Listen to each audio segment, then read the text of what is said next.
Alright, what's going on guys, it's Star here. And first off, I just want to apologize for how late this video is going up. That was honestly not my intention. I had the video all set to go up last night, I had it finished, I was feeling good, and this morning as I was uploading it, all I had to do was push publish and the video would have been up on YouTube for you guys to see. But I had that weird feeling that I've never had before that I should watch the video again, just to make sure that everything's fine.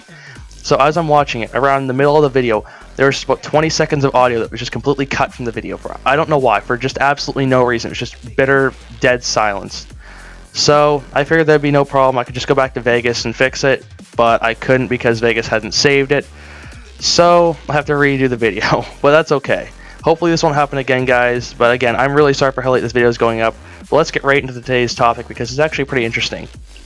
So basically guys, about a week ago, my friend sent me this really cool article that this guy had posted saying that Sledgehammer Games had visited his company a few months ago, and this is what the article has to say. I'll put it up on the screen right now. Hello, this may be a bit of a place, but I didn't sign anything so we should be good. I work at Lockheed Martin, and some folks from our gaming studio called Sledgehammer Games were at my office a few months ago.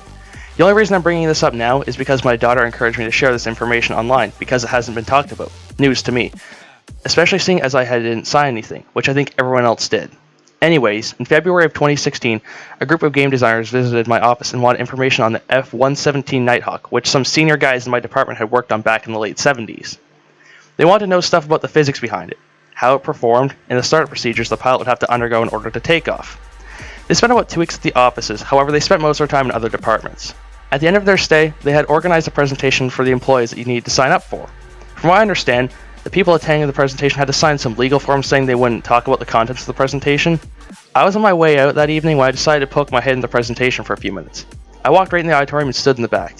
It was a rather bland presentation for a video game. It was just a PowerPoint. They talked about how their game was releasing in Q4 of 2017, quarter 4, and that would be an installment of the Call of Duty franchise. They also briefly talked about a level where the player would be flying an F-117. Additionally, they showed a slide featuring an image to showcase the graphics of the game. The character's realism shocked me.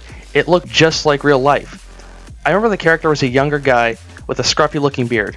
I think he had a sweatshirt and a bulletproof vest on in addition to a cool looking Bonnie hat. The hat is the thing I remember most. I also recognized the patch he had on it was from the British Special Forces, or SAS. The character was sitting on a curb smoking a cigar and holding up a bullpup looking rifle. Very cool. The developers explained that the image was taken from a level in the game called The Troubles. They didn't elaborate any more on that. They went through a few other slides explaining how their goal is to make the game look as realistic as possible when it comes to physics of the various equipment and vehicles they learned about while at Lockheed.